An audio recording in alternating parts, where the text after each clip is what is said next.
you're not getting Sean McVay. Okay, and that's a one thing I would caution the fan base.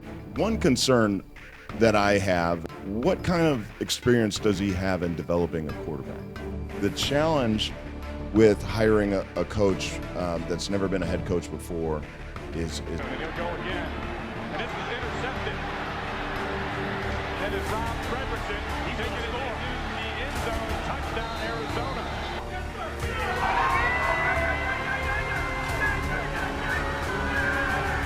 Welcome back. Episode number 3 of the Seein Red podcast. I'm your host, Cade Fredrickson.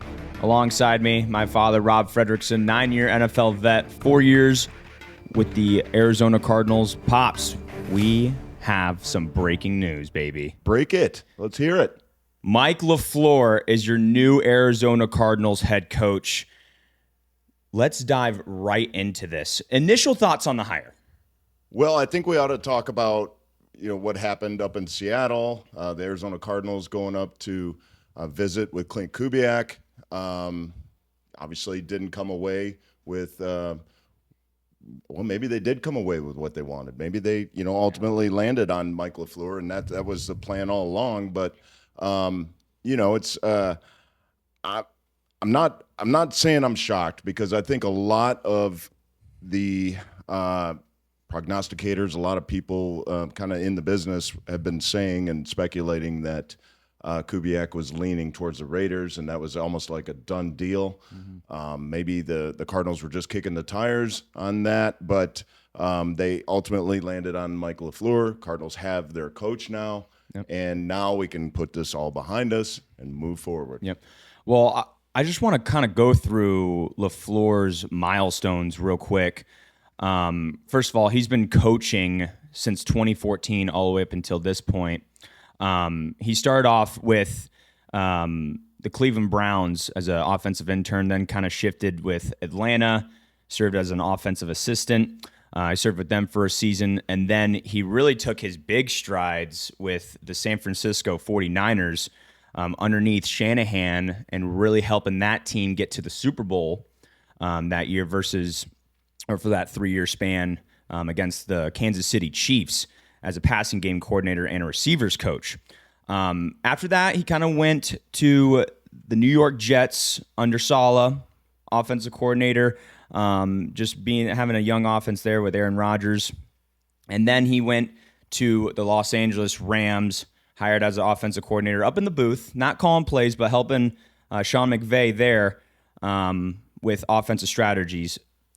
Honestly, I mean, this is a pretty thick milestone page from LaFleur, and we'll get into some of his stats in a little bit, but I like a coach with some pretty deep history. I mean, especially with the offensive schemes. Well, so obviously he's got a lot of history with Kyle Shanahan, and he's kind of in that Shanahan coaching tree, spending time with him in Cleveland and Atlanta, as you said, and then with San Francisco, but also with Sean McVay. He's been riding shotgun with Sean McVay, offensive coordinator the last couple of years. Hasn't been play calling. So I think I've heard that's a little bit of a concern with some of the fan base, that he's not really hasn't had recent experience with play calling. He did do the play calling with the New York Jets with Robert Saleh. So he does have experience in that regard.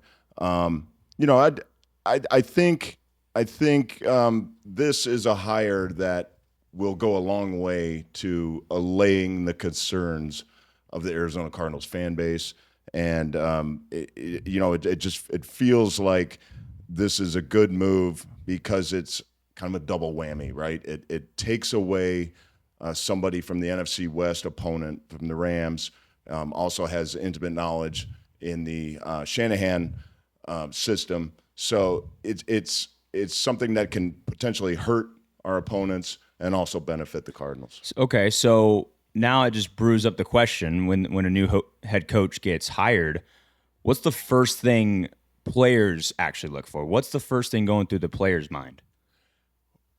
Is my job safe? I mean, honestly, self-preservation is the number one thing on players' minds whenever there's a changeover in coaching, and especially when you don't hire from within. So it's an entirely new coach. He's going to bring in and mostly new staff. You would assume. I don't think there's going to be too many holdovers from the previous staff. So number one for the players is where do I fit in? You know, what's my role going to be? And that'll get uncovered and that'll gain clarity in the coming months. Right now, it's fresh, it's early. You haven't even had a press conference yet, Right. So. And I don't even think it's been finalized, has it? I mean, I don't know that every detail has been finalized and the contracts have been signed. To my knowledge, at this point, it's just a verbal agreement in principle. So, you know, it's a lot of things will transpire in the coming months. You know, obviously, he's got to put together his own coaching staff. He's got to put together an offensive coordinator, defensive coordinator, position coaches, and from there, you know, you'll get the blueprint of what this defense is going to look like. We know, or at least we think we know, at least in theory, what the offense is going to look like. Sure. And you can kind of already, you know, the one thing that kind of excites me from an offensive perspective is, you know, I look at what Puka Nacua was able to do in this offense under Sean McVay and with Mike LaFleur being the offensive coordinator. And coming out of college, there were a lot of comparisons between Puka Nacua and Michael Wilson. And I can see Michael Wilson playing that role and being that type of receiver for the Arizona Cardinals moving forward. So that to me is something that you got to be excited about. But just from an individual player perspective, yeah, there's a little heightened uncertainty, a little heightened anxiety right now because, you know, you just don't know. You don't know what anything about this coach, what he's going to bring in terms of a staff and what his mentality is going to be, what his philosophy is going to be, and what his philosophy is going to be for you in particular. And that's for me right now as a player, that's the most unsettling part. I mean, you bring up some valuable points, and you bring up Puka and you relate him to Wilson, and I get a little excited as a fan because I'm a firm believer that Michael Wilson is the number one receiver. Now, I know there's a lot of potential that Marvin Harrison Jr. has in his genes and his talent capabilities, but I can see that Michael Wilson comparison to Puka really shining in this offense. And, you know, we haven't even talked about our Bugatti is Trey McBride. I mean, who knows what LaFleur will be able to do with him? I mean, my goodness. I mean, we could get more records with this guy. I mean, so the possibilities are endless. But, you know, in your career, you've experienced 6 coaching changes in your time in the league. I mean, new coaches coming and going. What does this do? What does this do to you as a player? And does it kind of relate back to that uncertainty, or do you just kind of stay in your own lane? Talk to me about that. Yeah, so I started out with the Raiders, and I had 4 coaches in 4 years with the Raiders. My first year was Art Shell. We went 9-7. They fired him. They hired from within. They hired Mike White, and they gave him 2 years. He coached for 2 years. After that, they fired him. They hired Joe Bugle, great offensive line coach, former coach here with the Arizona Cardinals. Loved Joe. But he only lasted a year, right? I think we only won 4 games or something. Yeah. They got rid of poor old Joe, and that's when they went. Actually, they went outside of the current coaching staff, and they brought in John Gruden. Okay. Yeah. Right. And so this is a story about John Gruden, and they hired him in the offseason and brought him in, and we were having a mini camp, and we had a mini camp up in Oakland. And after the mini camp was done, a lot of the players, myself included, go to the airport and fly back to their homes and train at home. And so we're sitting at the airport Hilton, at the bar at the airport Hilton, and John Gruden comes walking in. And at that time, there had been some trade rumors about me, about potentially I would be traded because I was going into the last year of my contract. And he walked over to me and sitting there with Greg Beekert, and he walked over to us, and he comes up to me and he says, "Hey, Freddie, I just want to let you know I love the way you play, and as long as I'm the head coach here with the Raiders, you'll always be a Raider." I looked at him and was like, "Okay, all right, thanks, Coach. Yeah, cool." Got on my plane, flew home, walked into my house in Scottsdale. No kidding. The phone rings. I pick up the phone. It's Al Davis. He says, "Oh, Rob, yeah, I'm sending you home to Detroit. We're trading you." I just laughed. I honestly laughed because John Gruden, just realized that Al Davis calls the shots there. He was not the shot caller, but it all worked out, right? But gosh. Yeah, so whenever you have coaching turnover, and especially if it's an outside coach, there's going to be a lot of uncertainty. There's going to be a lot of anxiety from a player's perspective.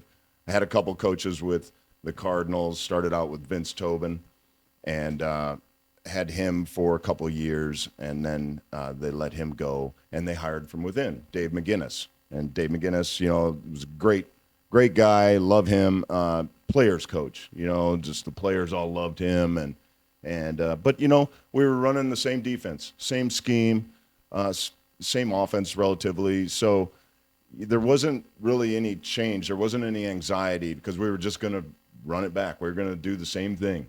Yeah. Just with a different guy calling the team meeting. So, it can be an anxious time for players, but when they hire from within, it's really no different.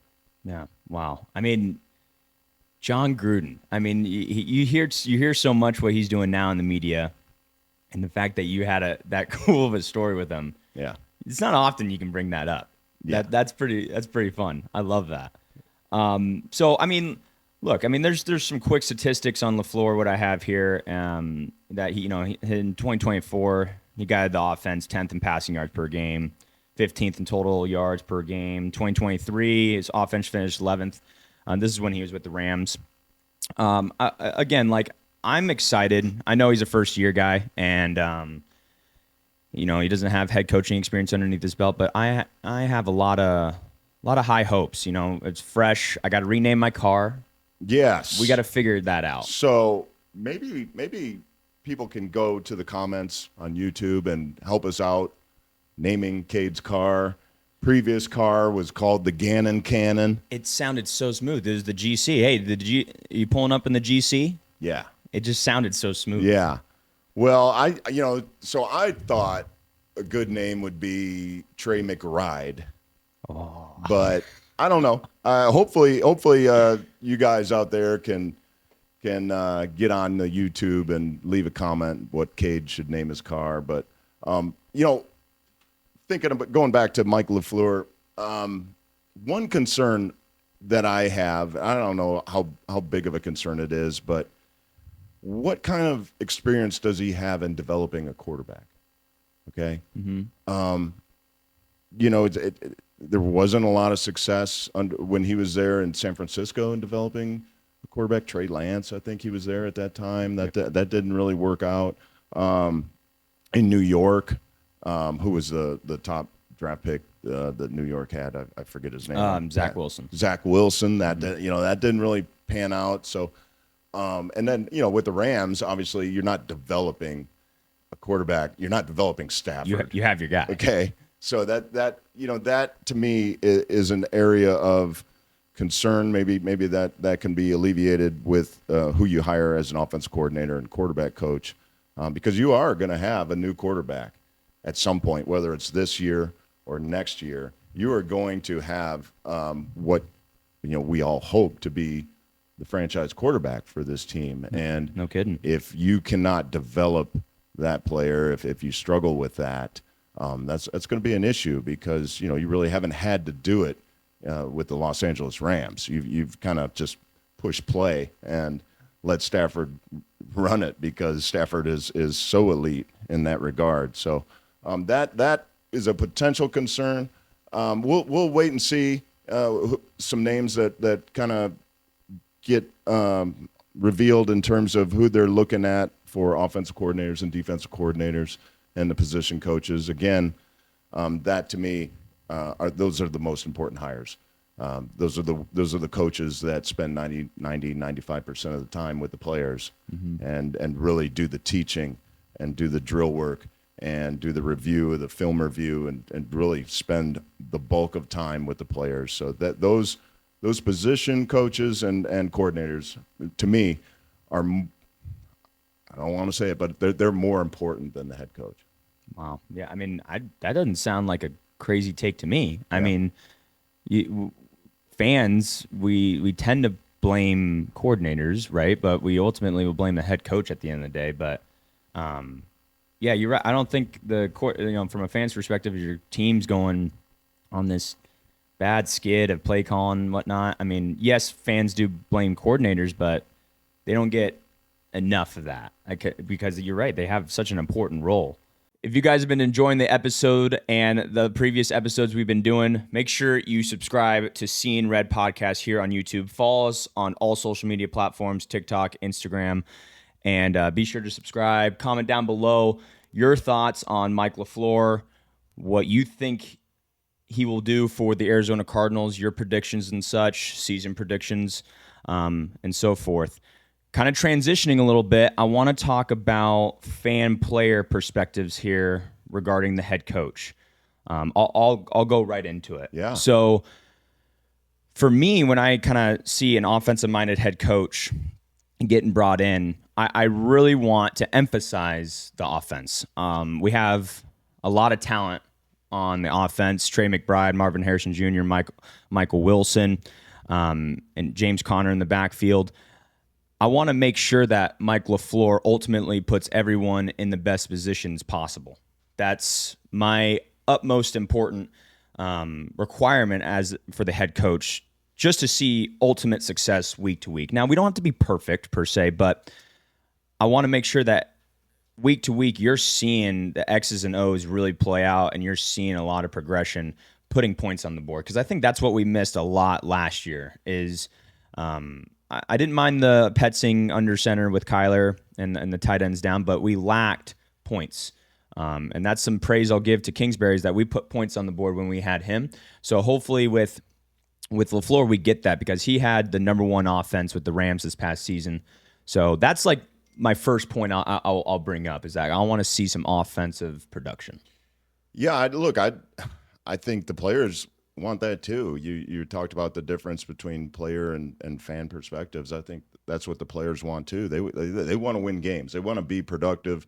They want to be put individually. They want to be put in positions and scenarios where they are most effective, where they can be successful. I think if there was a blind spot in the previous coaching regime, it was that at times they either didn't identify talent and put them in the right spots, or they identified it, but maybe they didn't have them playing where they should. And I look at examples like when guys finally did get the opportunity, they shined. Look at Michael Wilson. When he finally got an opportunity to be the number one, he did number one type things, and he was so productive that I don't see how you can move off of that and relegate him to a number two or a number three receiver. I just don't see that moving forward. John Gaines is another guy who really was an afterthought, and through some attritions, through some injuries, and inconsistent play, he was finally put in, and that dude's a dog, man. I love the way John Gaines played last year. And hopefully he'll get more opportunities going forward to be in at least in the discussion in that starting guard position. So there's other examples as well, but so the players more than anything they want to be put in a position where they're number one, they're comfortable, they feel good about it, and they feel like they can be successful. There's a lot of players on defense that I'm not sure they're in the right position. And maybe there's just not even a position for them depending on what defense they decide to go with. But you look at D-Rob. He's a guy that they tried playing him a little bit on the interior defensive line, and I think he's too small for that. He got pushed around a little bit, and he's not really athletic enough, I think, to be an edge rusher. That's not really his forte. So it's a difficult thing. Kind of, he's a tweener a little bit. And where do you put him? Another guy like Zaven Collins, he did have some good games and showed some promise from the edge position. But is that really truly where he's going to be best utilized, where he can best benefit the team? So there's going to be some shuffling around, some position changes. There's going to be some roster changes. Obviously, new coaching regime comes in. You think Mike LaFleur is going to have at least a heavy say in terms of the roster and what that looks like going forward. Because I want to see too that, I mean, you bring up the defense and you bring up Robo and you bring up Collins. Back to what you said earlier, I want to see what LaFleur's got in hiring the defensive coordinator. I want to see what he can bring in and what that D coordinator can do with the Robos and the Collins, right? Maybe you put Robo somewhere you never thought you would. I mean, who knows? You might see Collins inside, right, playing Mike. I don't know. But that's, I think, what another thing fans are really eager to look forward to are these coordinators, right? These position coaches, and seeing what talent that they can bring out of these players to win football games, keep points off the board, and put points on the board. Yeah. So obviously a new coach without any head coaching experience. A couple episodes ago, you mentioned that that's not what you wanted, right? You wanted a coach to come in and have some head coaching experience. The challenge with hiring a coach that's never been a head coach before is obviously going to be, how does he assemble the staff? How does he recruit? How does he attract great personnel to come and be a part of his coaching staff? And that's going to be a challenge for him. And having a name like LaFleur helps. It's a well-known name in the NFL, and obviously with his brother Matt in Green Bay. Also, his history with Shanahan and with McVay and with Robert Saleh, I think that will help. There's plenty of guys from those respective trees that he can kind of lean on and hopefully lure to come here and help turn this thing around and get this program going. I do want, for the record, I do want to go back on that a little bit. Let me reel back, because That's okay. I'm gonna stick with what I said, because I said it, and I don't want the first year head coach thing. Now, let me kind of break that down. Let me dissect that. And I think I was really speaking from an emotional standpoint there, clearly. What I truly meant is like, I want an established leader that knows what to do in worst case scenario. I want an established leader that will win the locker room and have their guys trust him. I think that's ultimately what I was trying to convey when I was kind of sick of the first year head coach thing. Now, let's look at the rest of the NFL. That's been proven. Yeah. Okay. I'm going to say the Chicago Bears as an example with Ben Johnson. Ben Johnson was offensive coordinator for the Detroit Lions, absolutely crushed it with them, becomes head coach of the Chicago Bears, who were struggling the previous year. He completely flips them around in 1 year. I mean, takes them deep into the playoffs, and they were playing on all cylinders. So I have optimism, ultimately. I do. Yeah.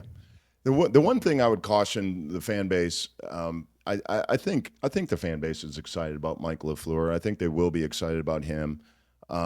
You're not getting Sean McVay, okay? And that's the one thing I would caution the fan base is, yes, he's been with McVay, he's been with Shanahan, so he understands those systems. He's been in those meeting rooms. He knows the offense left and right. But you're not getting Sean McVay, okay? And Sean McVay, to me, he is that guy, that leader of men. He's charismatic. He wins the press conferences. He's a guy that he's also a genius. Mike LaFleur may be a genius as well. I don't know. I don't know him personally. We're gonna learn a lot about him in the coming weeks and months, in terms of what his vision is for the Arizona Cardinals, in terms of how he sees this season unfolding coming up, and how he sees training camp and the preparation, and really learn more about the structure and what he has learned and gleaned from all of those coaches that he's worked under previously. So I'm excited to kind of learn more about him, learn more about his personality. I don't know much about that either. But, all indications right now are that Mike LaFleur is a positive hire for the Arizona Cardinals. I think the fan base will get around it, will rally around that. And now we really have to focus and hone in on securing a really good staff to surround him. Yeah. I mean, we pretty much covered everything LaFleur. I mean, the young guy, I mean, he's in his late 30s. He's got a lot of promise at the head coach position. So we're ultimately super excited about it, and we're excited to see what the future has to hold. Yeah. Hey, if we're wrapping up here, before we kind of close here, I want to, on a personal note, I want to give a shout out to my son here, Cade Fredrickson. He competed in the Hyrox Phoenix last night at State Farm Stadium. It was awesome. It was electric. If you don't know what Hyrox is, after you watch this on YouTube, check out Hyrox, Hyrox. It was in Phoenix, and it's basically the Super Bowl of fitness, right? It's I don't know how many miles you run at 8 miles, 8 kilometers or something. And you're doing all these exercises in between, like sled pulls and sled pushes and sandbag lunges, wall balls and burpees and all this stuff. And you don't stop. It's not like you stop and take a rest. You're going nonstop, and you've never done it before. You went out there and you crushed it. I mean, absolutely crushed it. Sub 80. That was the goal. Again, I don't know what any of this means, but now that I'm learning more about it and I look it up, it's quite impressive in the pro division. Hats off to you, man. That's such an accomplishment. Your resiliency and just the work that you put into it. Maybe we got to get you on staff with the Arizona Cardinals in the strength and conditioning department. Come on, that's what I think. Come on, let's go. That's what I think we need to do. Come on, let's go. I'm all about getting better every single day. Getting better every single day we walk into the office, it's time to go to work. Yeah. I do want to kind of bring up, because it was a surreal experience, driving up to State Farm Stadium. And normally every time I drive up to State Farm Stadium, it's to watch my Cardinals. Yeah. Right? It's to watch the team I bleed for, I love. But this time it was me walking in there competing for myself, and we're getting through the warm-up. I'm checking in, going down in the warm-up room, and then we get brought into the tunnel 10 minutes before we get started, before my heat time starts. And the guy that's kind of, orchestrates that whole ordeal gathers us up. It's like, 20 guys or so. And he starts dropping this speech. He's like, I'm not going to try and get too motivational here, but then he just goes right into it, just leans into it really hard. Little Herb Brooks miracle. He drops the Herbie speech, right? This is your time. Their time is done. That whole speech. But then, after that kind of faded off, he really leaned into Pat Tillman. And, he really brought up that, this was his team that he bled for, and you're fighting in the stadium. And without him and what he did for our country, we would not be here right now doing what we're doing. And in full honesty, I wanted to run through a brick wall. I was so fired up that I couldn't even see straight. I almost blacked out for a second. But you played with Pat Tillman. He was your teammate. Yeah. I mean, he was a really good friend. I need to hear a story that you have with Pat. Give me something. Give me the juice. Pat was a really good friend, and he was the coolest dude. He really was. He called everybody dude. He called his girlfriend, fiance, wife. He called her dude. So, Pat was, just a great guy. And as far as one story, put me on the spot. I don't know that some of the stories I can't share, maybe, but no, we used to have a lot of fun. We'd be in training camp, we'd be in meetings at night, and we're tired, and we already know the defense backwards and forwards, and so we'd just start scribbling, drawing, and we'd draw each other, caricatures of each other, and I would do one like of Pat somehow finding his way up on the lights at Arizona State Stadium. Just happened to crawl up there in his flip-flops and just hanging out and reading poetry like he did. And gee, I wonder how that Sports Illustrated photographer got up there too. And, so we would just make fun of each other by drawing little caricatures, and just had a great time. I wish I still had some of those, honestly, because Pat was a special human being. I mean, it was a phenomenal experience, ultimately, competing in that stadium. I felt the rush. My stadium pulse was going through the roof. And, I took that and I was like, you know what, let's go to work. Let's go compete. And I had a lot of fun. So I appreciate you and the rest of the family and all my close friends coming out and supporting me. This probably won't be my last one I do. I mean, I'm big into competitions of all lens and fitness, and it was impressive. Thank you. I mean, one of the most impressive things I've ever seen. Thank you. Guys, if you like this video and you want to see more, make sure you like this video, subscribe to Seein Red podcast.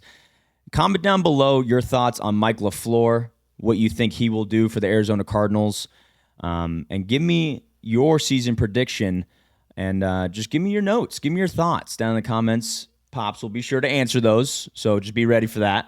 Hey, and his car. We got to name his car. Don't forget about the Maybe car. it's the LaFleur it. Like Floret. I don't know now. Well, hold on there. He might have something there. We'll work on it. We'll work on it. All right, guys. Thank you so much for watching. We'll see you in the next one.